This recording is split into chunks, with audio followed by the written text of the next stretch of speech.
نحمدہ و نصلی و نسلم علی رسولہ الکریم اما بعد فاعوذ باللہ من الشیطان الرجیم بسم اللہ الرحمن الرحیم ان اللہ لا یغفر ان یشرک بہ ویغفر ما دون ذلک لمن یشاء۔ اللہ تبارک و تعالیٰ فرماتے ہیں کہ بے شک اللہ تعالیٰ اس بندے کو معاف نہیں کرے گا جو اللہ کے ساتھ کسی بھی چیز کو شریک ٹھہرائے گا، اور اس کے علاوہ جو گناہ بھی اللہ چاہے گا جس کو چاہے گا معاف کر دے گا۔ یعنی نہ تو یہ شرط ہے کہ کون سا گناہ معاف کروں گا، اور نہ ہی یہ ہے کہ کس کو معاف کروں گا۔ ہر ایک کے لیے اللہ تعالیٰ نے جو مسلمان ہے اس کے لیے کھلی بات کہہ دی کہ اللہ شرک کے علاوہ جو بھی کسی کا گناہ ہوگا اللہ تعالیٰ اس کو جب چاہے گا جس کو چاہے گا معاف کر دے گا، بغیر معافی مانگے وہ معاف کرنے پہ قادر ہے۔ تو آئیے اب ہم چلتے ہیں اس گناہ کی طرف جس کو اللہ نے معاف نہیں کرنا، اور وہ کون سا ہے؟ شرک۔ تو شرک کے بارے میں میں نے پہلے بھی گفتگو کی تھی، تو پچھلی ویڈیو میں بتایا تھا کہ اللہ تعالیٰ کی ذات کے اندر کسی بھی طرح کا شرک اللہ تعالیٰ نے معاف نہیں کرنا۔ وہ بے شک اللہ تعالیٰ کی ذات میں جیسے اللہ ایک کی بجائے عیسائیوں کا عقیدہ ہے کہ اللہ تین ہے، اس انداز میں اللہ کی ذات میں شرک ہو، یا اللہ کی اولاد کے ذریعے اللہ میں شرک کیا جائے کہ اللہ کی اولاد ہے، جیسا کہ یہودیوں اور عیسائیوں نے کہا وقالت الیہود عزیر ابن اللہ وقالت النصارى المسیح عیسی ابن اللہ۔ یہودی کہتے ہیں کہ عزیر اللہ کا بیٹا ہے، عیسائی کہتے ہیں عیسیٰ اللہ کا بیٹا ہے، یا اس طرح شرک ہو کہ اللہ کو کسی کی اولاد سمجھا جائے، یا اللہ تعالیٰ کی کوئی بیوی، یا اللہ تعالیٰ کی جو نا وہ کوئی زوجہ سمجھی جائے، جس کا اللہ تعالیٰ نے خود قرآن میں جس کی نفی فرمائی ہے کہ اللہ تعالیٰ کی کوئی بیوی نہیں ہے۔ تو یعنی یہ اللہ تعالیٰ کی ذات میں کسی بھی طرح کی شراکت داری اللہ تعالیٰ کو جو نا وہ پسند نہیں ہے، نہ ہی اللہ تعالیٰ نے کسی بھی صورت میں اس کو قبول کرنا ہے۔ اب دوسری بات اللہ تعالیٰ کی صفات کی ہے، تو اللہ تعالیٰ کی جو صفات ہے نا، جیسا کہ میں ایک دو مثالیں عرض کرتا ہوں۔ اللہ تعالیٰ خالق ہے، تو کسی اور کو کائنات کی کسی بھی چیز کا خالق ماننا، ٹھیک ہے، تو یہ اللہ کی ذات کے ساتھ شرک ہوگا۔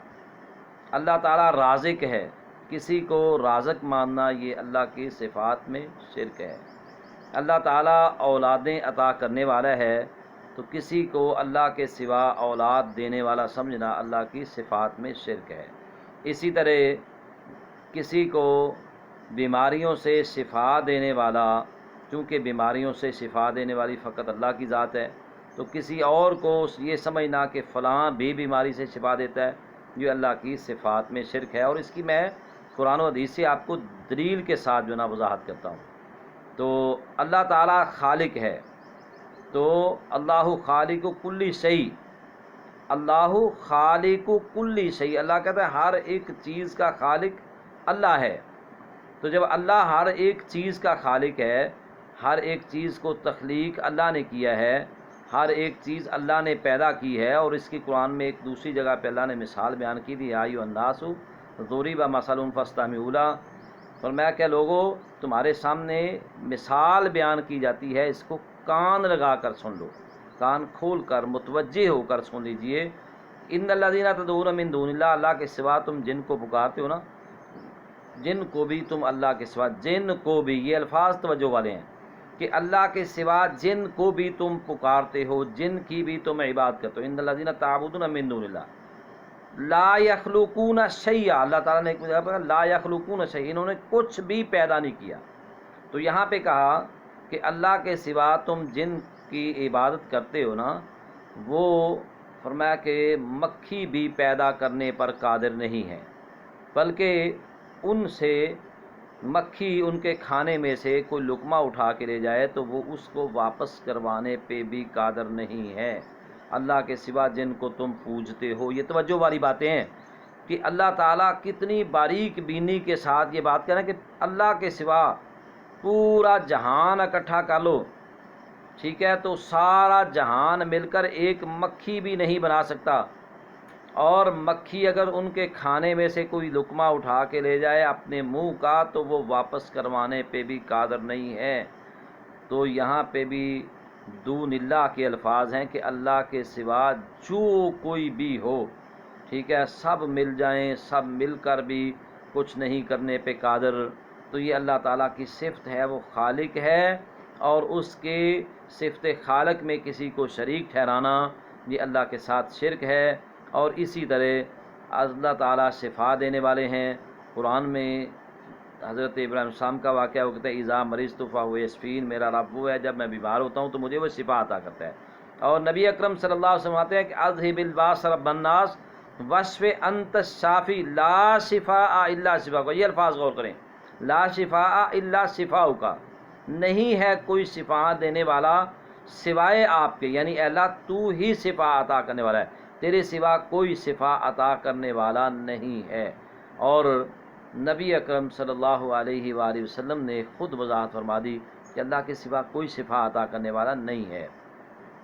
یہ جو ہم ڈاکٹروں کے پاس، حکیموں کے پاس جاتے ہیں، دوائیاں کھاتے ہیں، تو یہ اللہ تعالیٰ کی طرف سے اسباب ہیں، لیکن ان سب چیزوں میں بھی شفا اللہ نے رکھی ہے۔ کسی ڈاکٹر کے پاس شفا نہیں ہے، حکیم کے پاس شفا نہیں ہے، کسی مولوی صاحب کے دم میں شفا نہیں ہے، کسی پیر صاحب کے تعویذ یا کسی کلام میں شفا نہیں ہے، شفا اللہ کی طرف سے ہے، اور اللہ ہی شفا عطا کرنے والا ہے، کہ حضور فرمایا لا شفاء الا شفاؤک، شفا نہیں ہے کہیں بھی سوائے آپ کے، یعنی آپ ہی شفا عطا کرنے والے ہیں۔ ایسے اولاد کی باری آتی ہے تو اللہ تعالیٰ نے قرآن پاک میں اسی طرح فرمایا ہے کہ اللہ تعالیٰ یخلق ما یشاء یہب لمن یشاء اناثا ویہب لمن یشاء ذکور او یزوجہم ذکرانا واناثا ویجعل من یشاء عقیما انہ علیم قدیر۔ اس میں اللہ تعالیٰ نے کتنی وضاحت فرمائی کہ اللہ جس کو چاہے اس کو یہب لمن یشاء اناثا بیٹیاں عطا کرے، جس کو چاہے بیٹے عطا کرے، جس کو چاہے بیٹے اور بیٹیاں ملا کر دے دے، اور جس کو چاہے عقیمہ بانجھ رکھے کچھ بھی نہ دے، یہ اللہ تعالیٰ کی مرضی ہے، ٹھیک ہے، کیونکہ اللہ ہی ہر چیز پر قادر ہے، اللہ ہی کی قدرت ہے ہر چیز پر۔ تو یہ اختصاراً میں نے جو چند باتیں عرض کی ہیں کہ اللہ تعالیٰ کی ذات میں اور اللہ کی صفات میں کسی بھی طرح کا کوئی شرک اللہ تعالیٰ کو برداشت نہیں ہے۔ جو کوئی شرک کرے گا وہ شرک اگر رائی کے برابر بھی ہوگا، جس کے ایمان میں شرک کی ملاوٹ ہوگی وہ اللہ کی جنت میں داخل نہیں ہوگا۔ اللہ تعالیٰ ہمیں ہر طرح کے شرک سے، شرک اکبر ہو یا اصغر ہو، شرک اللہ کی الوہیت میں شرک ہو، اللہ تعالیٰ کی وحدانیت میں شرک ہو، یا اللہ تعالیٰ کی صفات میں شرک ہو، اللہ کے اسماء الحسنہ میں شرک ہو، ہر طرح کے شرک سے اللہ تعالیٰ ہمیں سب کو محفوظ رکھے۔ انشاءاللہ آئندہ نیکسٹ ویڈیو میں آپ لوگوں کے لیے اللہ تعالیٰ کی یہ صفات میں شرک کی بات کی ہے، تو آئندہ ویڈیو میں انشاءاللہ آپ کے سامنے اسماء الحسنہ کے شرک کے بارے میں کچھ وضاحت کروں گا۔ اللہ تعالیٰ ہمیں ہر طرح کے شرک سے محفوظ فرمائے۔ والسلام علیکم۔